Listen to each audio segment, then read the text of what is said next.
एकनाळे Bharatiya Janata party Kolki panchayat समिती गणाचे उमेदवार आमचे निशाणे आहे कमळ। एकंदरीत तुम्ही पाहत असाल तर कोळकीचा निकाल या गर्दीवरून तुम्हाला समजत असेल की काय होणार आहे ती। कारण काय केलं माहितीये का, आम्ही काम केलेली माणसे, आम्ही असं फुकट कुणाच्या दारात मत मागायला जाणार नाही। वैयक्तिक माझे आणि जयकुमारदांचे हे संबंध हे कोळकीत आहेतच आणि आम्ही मत मागतोय हे विकासाच्या जोरावर मत मागतोय। येणाऱ्या कोळकी गावात होऊ घातलेली कामं पूर्ण व्हावीत यासाठी मी आणि जयकुमारदा शिंदे हे जिल्हा परिषद गटाचे अधिकृत उमेदवार आहेत आणि आमच्या दोघांचंही कमळ चिन्ह आहे।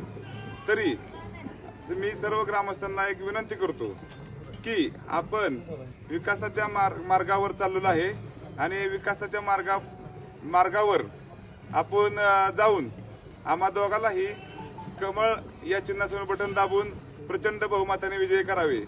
जो काही अपप्रचार होतोय की हा इथला नाही तो तिथला नाही, तो आम्ही मुद्दा खोडून काढतोय। कारण दिसतंय तुम्हाला की कोण कुठे, असं अजिबात सुद्धा होणार नाही। कोळकी गावात हे पॅनल टू पॅनलच मतदान होणार आहे याच्यावर मी विश्वास ठेवतो आणि भारतीय जनता पार्टीचे कमळ हे नक्कीच कोळकी गटात फुलणार आहे याची ग्वाही देतो आणि आपल्या सर्वांना एक विनंती करतो की कमळ या चिन्हासमोर बटन दाबून आम्हा दोघांनाही मतदान योग्य आशीर्वाद द्यावेत हीच विनंती। आता फलटण तालुक्यातील जिल्हा परिषद आणि पंचायत समितीच्या निवडणुकीच्या पार्श्वभूमीवर जर तुम्ही या तालुक्याचं वातावरण बघितलं असेल तर या तालुक्याचे माजी खासदार रणजितसिंह नाईक निंबाळकर, आमदार सचिन पाटील, नगराध्यक्ष शमशेरदादा नाईक निंबाळकर यांच्या नेतृत्वाखाली या तालुक्यामध्ये जे भारतीय जनता पक्ष आणि राष्ट्रवादी पक्षाचं जे पॅनल उभं आहे या तालुक्याचं वातावरण बदललेलं आहे। तालुका हा बदलाच्या दिशेने आपल्याला जाताना दिसतोय। कारण केंद्रात आपलं सरकार आहे, राज्यात आपलं सरकार आहे, तालुक्याचा आमदार आपला आहे, नगराध्यक्ष आपला आहे आणि जिल्हा परिषद पंचायत समिती निवडणूक ही 8ही जिल्हा परिषद मतदारसंघ आणि 16 पंचायत समितीचे गण आम्ही भारतीय जनता पक्ष आणि राष्ट्रवादी पक्ष महायुतीहून एकत्र लढतोय। पंचायत समितीवर आमचाच झेंडा फडकणार आहे, सातारा जिल्हा परिषदेवर भारतीय जनता पक्षाचा आणि राष्ट्रवादी पक्षाचा झेंडा फडकणार आहे। आणि आज जर तुम्ही बघितलं आमचा कोळकी जिल्हा परिषद मतदारसंघ हा सातारा जिल्ह्यातला सगळ्याच हाय व्होल्टेज मतदारसंघ आहे। परंतु तुमच्या लक्षात आलं असेल, पत्रकार बांधवांना माझी विनंती आहे की या मतदारसंघामधल्या 17च्या 17 गावामध्ये फक्त आणि फक्त कमळच फुलणार आहे। कारण या तालुक्याच्या विकासावर आम्ही राजकारण करतोय। आम्हाला विकासाचा मुद्दा घेऊन या तालुक्यामध्ये राजकारण करायचं आहे। आम्हाला कोणावर टीका टिप्पणी करून राजकारण करायचं नाही। परंतु आमचे विरोधक ज्या पद्धतीनं आमच्या नेत्यावर टीका करतात, व्यक्तिगत जयकुमार शिंदे म्हणून माझ्यावर टीका करतात, ती फार चुकीची गोष्ट आहे। या तालुक्यामध्ये गेली 3 दिवसापूर्वी माझ्या विरोधात असणारे जे उमेदवार आहेत त्यांनी नाईकबोमवाडीच्या एमआयडीसीच्या बाबतीमध्ये या तालुक्यामध्ये एमआयडीसी होऊ नये म्हणून ज्या पद्धतीनं मुलाखत दिली, मला सांगा या तालुक्यातल्या युवकांच्या हाताला काम मिळण्यासाठी, या तालुक्याच्या महिलांच्या हाताला रोजगार मिळण्यासाठी 25,000 महिलांचा रोजगाराचा प्रोजेक्ट त्या एमआयडीसी मध्ये मंजूर झालेला आहे। आणि अशा वेळेला ती एमआयडीसी होऊ नये म्हणून अशा पद्धतीचा जिल्हा परिषदेचा उमेदवार जर या पद्धतीनं या तालुक्याच्या मुलांच्या विरोधामध्ये बोलत असेल, या महिलांच्या विरोधामध्ये भूमिका घेत असेल तर या मतदारसंघातली जनता त्याला कदापि माफ करणार नाही।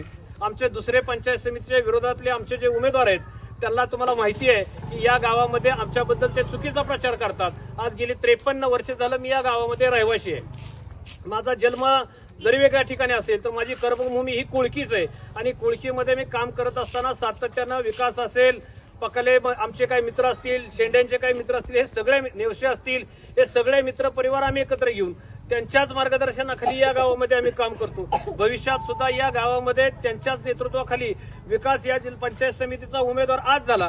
परंतु ज्यावेळेला आमची काही ग्रामपंचायतीची भूमिका जाहीर झाली त्यावेळेला सुद्धा आम्ही विकास असेल आणि पार्टीच्या काय ज्या पद्धतीने उमेदवार देणार होती त्यांच्याच नेतृत्वाखाली या गावाचा विकास करायचं आमचं स्वप्न होतं। परंतु ज्या टीका टिप्पणी करतात मला त्याला फारसं उत्तर द्यायचं नाही।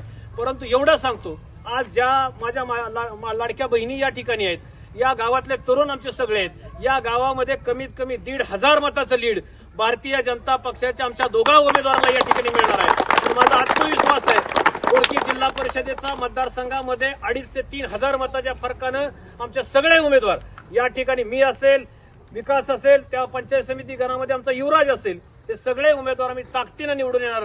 कारण या तालुक्यातला या मतदारसंघातला आमच्या लाडक्या बहिणी आमच्या बरोबर आहेत, या युवक आमच्या बरोबर आहेत, या तालुक्यातले आमच्या मतदारसंघातले ज्येष्ठ बांधव आमच्या या ठिकाणी आहेत. कारण शेवटी आम्ही विकासावर काम करणारी मंडळी आहे. आम्हाला विकास पाहिजे. आम्हाला या मतदारसंघाचा विकास करायचा आहे. जेवढा विकास आम्हाला या मतदारसंघामध्ये करता येईल तेवढा विकास आम्ही या भागाच्या, या गावाचा, या तालुक्याचा करणार आहे. खास करून कुळकीतल्या माझ्या तमाम जनतेला माझी विनंती आहे, या गावामध्ये विकास गेली 10 वर्ष झालं, 15 वर्ष झालं सातत्यानं लोकांच्या मध्ये काम करतो. छोट्या मोठ्या लोकांच्या सुखामध्ये असतो, छोट्या मोठ्या लोकांच्या गरजा तो भागवतो. आज तो लोकांचं मयत असेल तर अख्खा दिवस त्याच्यासाठी वेळ काढतो. लोकांचा दवाखाना असेल तर स्वतःच्या खिशातनं पैसे घालतो आणि अशा पद्धतीचं तो काम या ठिकाणी करतो. मी गेली 30-35 वर्ष या गावामध्ये काम करतोय. आज अनेक योजना मी या गावामध्ये खासदार रणजितसिंह नाईक निंबाळकरांच्या रूपानं कोट्यावधी रुपयाचा निधी या गावामध्ये आम्ही आणलेला आहे. त्यामुळे आम्हाला शेवटी विकास करायचा आहे. आम्हाला कुणालाही या टीका टिप्पणी करून, शेवटी दोन्ही पुत्र आम्ही आज या गावचे आहोत. त्यामुळे आम्हाला या गावातली जनता खूप ताकदीनं आशीर्वाद देईल. आम्ही त्यांच्या ऋणामध्ये राहू, त्यांची कामं या ठिकाणी करू, एवढंच या निमित्तानं बोलतो. आणि आज तुम्ही बघितलं असाल ज्या पद्धतीनं हलगे आणि फटाक्याच्या आतिषबाजीमध्ये गावागावातला आमचा सगळा तरुण कार्यकर्ता, घराघरातल्या माझ्या माऊली ज्या पद्धतीनं आम्हाला ओवळतात, ज्या पद्धतीनं आमचं औक्षण करतात आणि ज्या पद्धतीनं आम्हाला आशीर्वाद देतात, तो आशीर्वाद खऱ्या अर्थानं या तालुक्यातल्या महिला, सगळ्या लाडक्या बहिणी आमच्या, या तालुक्यातल्या सगळ्यात आमच्या उमेदवारांना साथ देतील, एवढंच या निमित्तानं सांगतो.